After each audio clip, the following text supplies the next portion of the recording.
Dhaggeeffadhu si maam. Suma jallee nan booda qiliyaa seentu maaliifi isii jecha waan kana hunda godhee jimaa qama'ee mucaayollee iccitii baasee mucaayollee akka malee isii miidhee jira jechuudha. Eega diddee kanaan amantii ture eega ammaan booda kanaan hin amanini dantaa isiiti. Tammati tasgabbaatti kaafee booda asofna. Anamma wanti dhufeef tokkoffaa mucaayoon akka malee miidhamtee jirti. Mucaayoo sallaalit hoteela wayii mana nyaataa wayii baneefit amilee isii kacabesan deemsuu fi yaada qaba. Fedhii kiyyaa jecha fedhii isii wanti jiruu kiyya tolchuuf jiruu isii balleessee dubartiidha. Amileen isii akka malee cabe waan amilee isii san bakka bu'u yoo tulan jetti mana nyaataa wayii banuu fi qulfii gurguramu. Mana nyaataa bantaa fi qulfii gurguramu arge jedhi. Qulfii gurguramu. Osoo anaan bahin nama akkasuma shabara kana bantaaf mana nyaataa. Akkasii ayidu. Akkasii. السلام عليكم ورحمة الله وبركاته. هرت الدعوة تذكرنا كم جتنا بكيستان النجين شوجي جرات فيتشا أراه ومرات وجه ديبنا دفنة جرّيش ولا مالين دشانة دفنة. السلام عليكم ورحمة الله وبركاته. دكتور كم جمت ذكينا كم جتنا نجا كيساني نسيبه نجا كينيرا. أراه وانتي دفيف فيديو المرات سنيك بدي سيسون دوكو كابداني. فيديو المرات سنيك بدي سكو كابداني فيديو سونيس مالي أكون بكمو. Iccitii ilmoon diqaalaa dhalchee jedhaniitiin haasayamaa ture san isa san iccitii dhugaa isa baasaa jedheet akkasuma yaan wal arginee na amantee dhugaa barachuu waan barbaadduuf ilmaan keenya hamuudhis jechaaf waan akkasii godhat ture sun dhukkoo qabdan irra siin deebi'u saniif jecha imaanii wajjin siree qabanneet hoteela qabanneet teennee jimaa qamasee mirkaansee iccitii san guutuu irraa baasee imaan akka malee miidhamtee jirti. Ammas bakka isin deemte dhabeet barbaadu jira. Dhufin ajjeesaa maal jechaa jirti? Hiriyaa isii takka bira jirti. Bilbila isin hin kaastu. Mucaa natti himteet nama akka isaa beektu as keessaa argattee isin bira dheexee bilbiltee fi adaamaa jireenyaan bira dheexee hiriyaan isii of ajjeesaa maali maan naan jechaa jirti naan jette. Hedduu miidhamtee jirti. Mooraalii isii miidhamee jira. Isillee yaa barbaadee yeroo argadhu dhiifamni gaafadha. Asumaan suma jalleen Taariin kiyya sun hunduu lifaatiin kiyya sun hunduu lafatti badee jechuudha. Akkamitti akka jechuun taate na amantee naan amanne asiin na amantuuf akkas godhee amma booda suma jalleen qiliyaa seentuu kalas dantaa isiiti. Maaliif yoo jettan asiin na amantuuf jecha bultii sirreessuuf bultii isii balleessee jechuudha. Jiruu isii lallaaqee asuma yaan na amantuuf ilmaan kee haanaa mul'isuudhaaf akka malee isii miidhee jechuudha imaaniin. Kanaaf gara imaanittiin dachaana ammee hawwiillee dirqitti mana galchee araarsee naamanuu diddee hawwii mee ati garuu akkuma namni si jedhaa jiru sin kabajjuu hayyuu nu guyyaa takka si arrabsitee hin beektu kuni maraattuun akkasitti si arrabsee sharmutaa maali jettee na arrabsaa turte. Ani barkanii si arrabsiif barsaidu. Ani jibba qabadhi sin arrabsine bar. Akkamit mana sireetti siif iman argaa akkamit si arrabsu dhiisashii akkamit akka yaaddu barbaaddashi.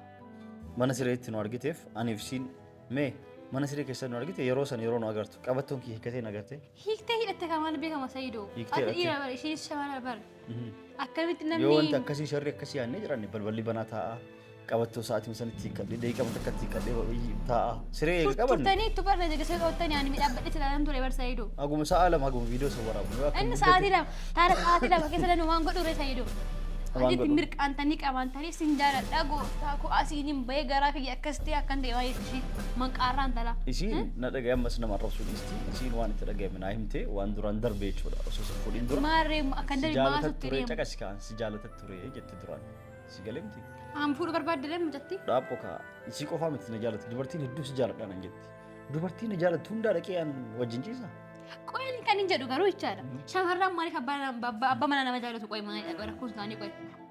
Inde maaliif abbaa mana nama si jemmar maaliif jaalattu meetti himamee garuun kanaan dhugaa rabbii. Si jemmar maaliif akkas ta'a inde ati abbaa manaa kiyya bar sin jaaladha jettumma yakkadha bar. Nama bultii qabutu akkasiin jaaladhu malee kan beektamee Sayyidoo. Sun sirriidha garuu namni hunduu si jaaladha naan jedhaniif ani wayii hunda isii fuudhaan. Ani isii wajjin taa'eef an caqasika an si sodaadheeti dhaabbu sii maal. An si sodaadheeti miti. Ani yoo rabbiin sodaatin dirqama siree gubbatti ol baanee wajjin teenne qabaaniif waan biraa raawwadhaa osoo hin ta'in dhaabbu sii maal. Yoo rabbiin sodaatin halkan dukkana keessatti gimbii jalatti illee waan feene gochuu dandeenya. Namni siree gubbaa wajjin taa'eef kutaa keessa wajjin taa'eef waa balleessa miti. akka namoota hedduu bultiin isaanii kan diigamu kana fakkeenyaaf dubartiin takka dhiirri tokko yookaan dalagaaf dhaabatanii wajjin haasa'anii yookaan dalagaaf walii biluudhaan dhimma dalagaatiif dhaabbataniiti miti dhimma wayitiif walii biluudhaan yookaan wajjin haasa'anii yookaan wal qaxaranii wal arganii wajjin haasa'an namni tokko maaliif tokko tokko ni jira eekaa baala ga'u dhugaman tokko garuu dhimma biraatiif wajjin haasa'a garuu yookaan dubartiin shakkitee maal gootire mucoo sana sharmuteetti akkas goote waan akkanaa goote maal jettee arrabsi mucoo yoon duraan ka yaada sanuu hin qabne ka dhimma dalagaa qofaaf wal argan yookaan ka dhimma barnootaatiif haa ta'u waan biraatiif haa ta'u ka dhimma san qofaaf wajjin haasa'an maali addi yure illaki qaba isin akkatti anaan baala gettiin arrabsti ani inni bultii qaba jedheetiin hagammaa waan takka wajjin waan yaada akkasiituun qabu amma boodan dhiisuu jaalala isa qabsiisetti waan inni barbaadu guutuu kennaaf. Si jaalatti hin barishee malee. Dhaabuka akkas jedhanii mire isin na jaalatteef an rabbi sodaadhu dhala argee wajjin na jaalatte wajjin ciisaa oolu an rabbi ni sodaadhu moo dhalaa si jaaladhan jette guutuu fuudhaan. An jalqaba Na dhagaye kaasii maal? Sayidoo maraadhe kun amma ibidda keessa galtee. Na dhagaye kaama na dhagaye akkasitti ibidda keessa galtee anaan ibidda jettee ani bar yoo rabbiin sodaatiin si sodaadhetiin inni sodaa keetiif miti ka dhiisu baran an rabbi sodaadheen dhiisaar osoo an sodaa takka jalaa wajjin seennee ka ciisu hin taate nikaa walirra hin qabnu wajjin ciisu nun ayyamamu garuu waa takka hin raawwadhu jechuudha maaliif rabbiin sodaadha malee sodaadheen dhiisudha malee yoo rabbiin sodaatiin akka fedhetti an dhibba kuma laaqaan oolu dubartii kuman argadhu yoo barbaadan kanuma sirrumaa nan amantu yoo na amantee jette anis siif amanama yoo na amaniin immoo amanuu miti waa'ee wal amanuu soo jaga sama sima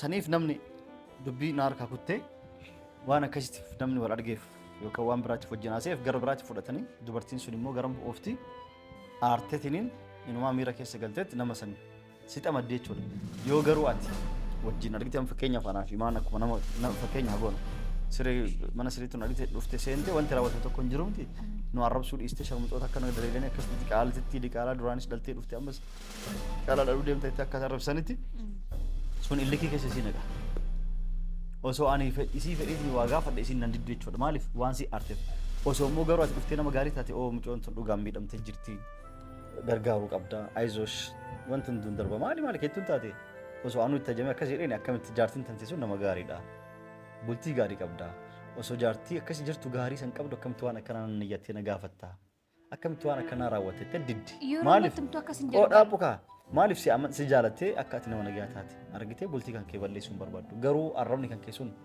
kan namni osoo namni isii waa takka hin godhin dubartii bilbilaan qofa wajjin haaseef nama hedduu argee wallaahi nama hedduu illee beeka bilbilaan qofa keessaan wajjin haasa'an yookaan duraa wajjin barataa turanii yookaan waliin dalagaa turanii duraanuu waa takka hin uumne duraanuu akka kan balleessine eegaa amma isiin bultii jaartan booda hiriyyuma duraanii isa wajjin walii bilbilaniitiin akkam jirtan mee jaartiin akkam ijoolleen tan teessiif akkamii wanta kana akkamii yeroo san akkasitti wajjin barataa ture akkas barnoon akkas ture ebaluu fa'aa hiriyyummaa argite kana ajjinaa seen malee yookaan iyyaa biraan qaban tasa jaartiin yookaan isaanuma wajjin haasan argitimi jaalallee hin teete duraaniiti maa yoo keetta jamu taate duraan wajjin waan barbaaden dalagu duraan wajjin fuudhu isii argite sharmuxicha baala gicha akkas gochuuf deemte akkana goote kanaaf wajjin haasofta barka bira jiru miti ka bira hin jirre ka biyya biraa jiru haa ta'u waan akkasii raawwatanitti mucoollee as fuutee bilbila irraa fuutee yookiin sagaleen sharmuxitti jaarsi kee wajjin maaliif haasofta akkana si godhe akkas ta'uu barbaadde sharmuxitti si bitaa dhaabadhu akkana si godhe jettee arrabsii miti balaa ofii dhalte jechuudha akkamitti fayyadde arrabsamnaaniin ka duraan niyyaa irraa hin qabne ka duraan wajjinuu ciisanii tokko wajjinuu bulanii waa takka raawwatanii hin beekne guyyaa itti arrabsiterraa niyyaan isii fedhiin isii maali akka waan argite simiitu wayi nama san argachuu barbaadde jechuudha. Akkas miti bara hinaaffaan isoo sinaacha wati hinaaffitu bara. Indee si jam namni si nyaate sitti hinaaffuu hin danda'u si galee jira miti. Tarii ani wanta jiraadheef sitti hinaaffuu danda'a. Hinaaffallee likkii qaba. Hinaafteef Sayyid maala si goota. Ati jaartii qabda. Dhiirri tokko wajjin waan akkanaa kan mee shari'aan una eeyyama dubartii takka wajjin kutaa tokko cufatanii taa'u. Inni eeyyama. Nani eeyyama yoo eeyyama na gaafadhu sin jedheera. Akkasitti ni eeyyama maala si goota jettee osoo na gaafatte si hubachiisa. Ani waatu dirqama natti ta'eeti. Karaa kanaan malee naam jaa'uu hin dandeenye. Waan akkanaatiif kana godhee wajjin taa'ee jimallee wajjin qabee akkas godhe malee niyyaa takkallee dhaabu. Mee siif dhaabadhu kan niyyaa takkallee irraa hin qabuti yookaan waan akkasii raawwatuuf hin deemnu. Booda si hubachiisa waan akkanaa si hubachiisa malee badii takka hin qabu. Sirriidha. Siree takka keessa wajjin mana kutaa tokko keessa wajjin ta'ee badiidha sun. Wajjin qamaaniin badiidha. Ooli seentee utaaltee sharmuutaa osoo waan barbaanne balleessee jiraatti. Ati utaaltee sharmuutti akkas goote waltumtaaniif wanni waan jira. Narraa haita waan balleessan. Akkasii sun taane. Kanarraa qo'ennu rabbuma qofa. yoo an badin balleessin rabbuman naa dhiise waan balleesse rabbuman naa daba tarii jechuudha seedu osoo si jaalachuu baay'ee sittinnaafuu barsiin ija bara anamma akkas goote mucoon sun anamma ati akkasin baara geetiin arrabseemi morka kan keetii kan duraan iyyaan qabu amma aaree mucoo isa wajjin bakka fedhe tarra waan barbaade balleessin beektaati maaliin beekta yoo arrabbiin sodaatii waan fedhe balleessuu danda'u ni balleessa gara biraatitti nama oofta malee nama sirreessu nama sirreessu yoo amalaan adabaan dhuftetti maaliif akkana gootaati bultii qaba waan akkana rabbi sin jaalatu ani illee jaaladhu dubartii wajjin akka lagartu anis jaartin teetiin akka wajjin fedhu osoo jette na barsista iyyuu dongora kiisa irraa afnu na deebista malee itti nan ooftu atan maal goota qileen nama neexaa jechuudha nama rabsi kanaan kanaafuu tasgabbaa'ii hin jarjarin isin jedha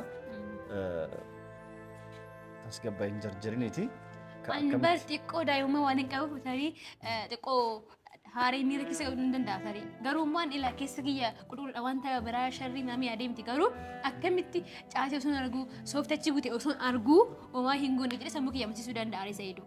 Maaliif sooftiin achi bu'eef namni. Jettee shaawarii galtee baartuun maayyuu mindinnoo jettee dhaabate achi jetteen immoo. Hundee.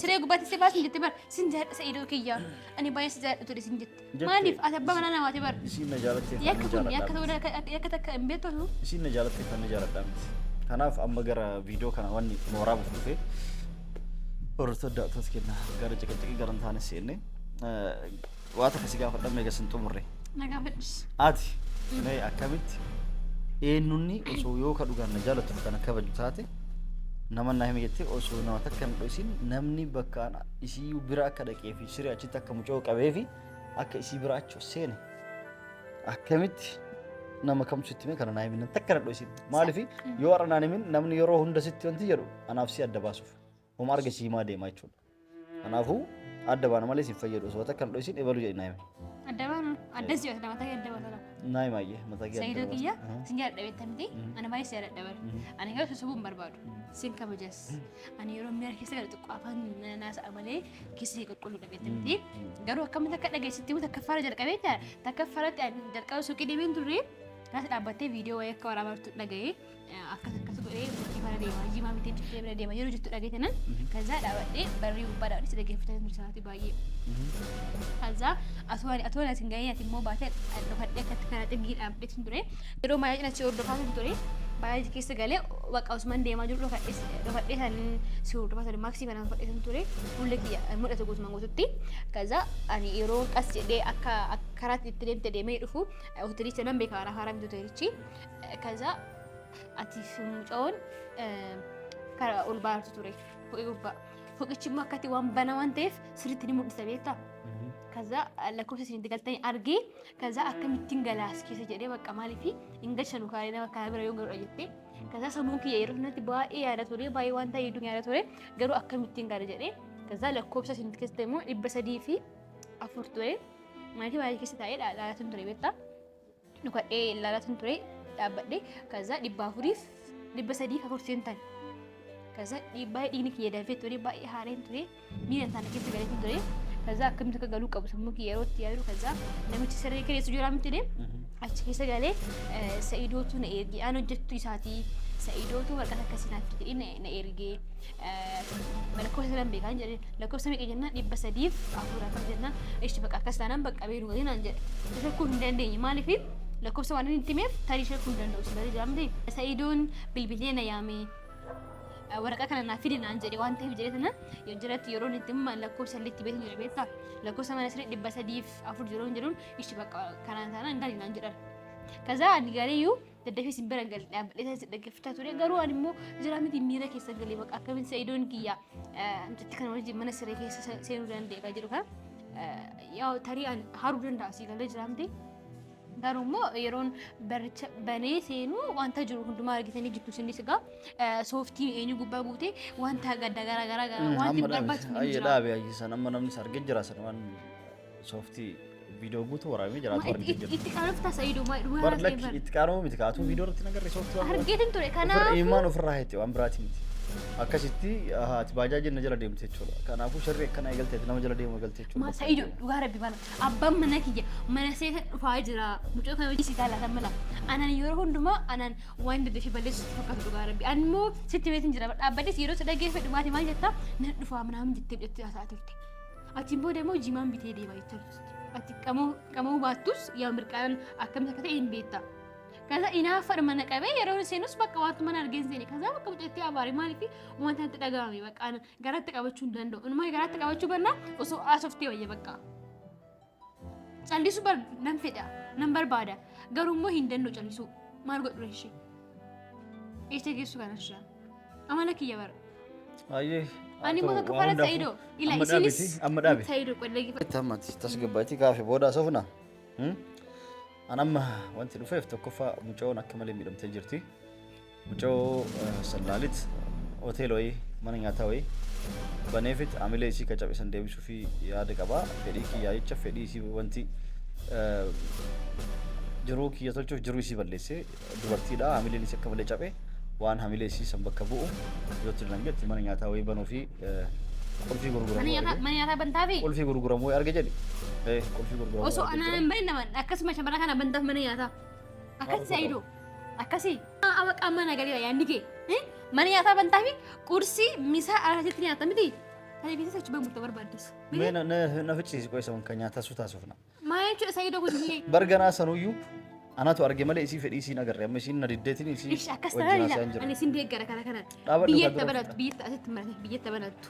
Ayyee ati waa hundaafuu isiin biyyattis banatti asittis banatti yoo wanti jettellee mana nyaataa qulfii gurguramu argee biteefit iddoo bareedaadha qulfii san biteefi waa gochuu yaada qaba jechuudha. Kanaafuu qulfii san biteefi eega biteef booda si galee mana nyaataa bantaafi kaza wali argitu kaza waliin ngeettu qoy dhaabadhu kaa keessatti yaa dalagattu maaliif dalagaana si uuma jedhee anatu baadiyyaa irraa baasee fidee iddoo miidhamtee jirti si jechuudha. Amma amileen isii akka malee cabee jira.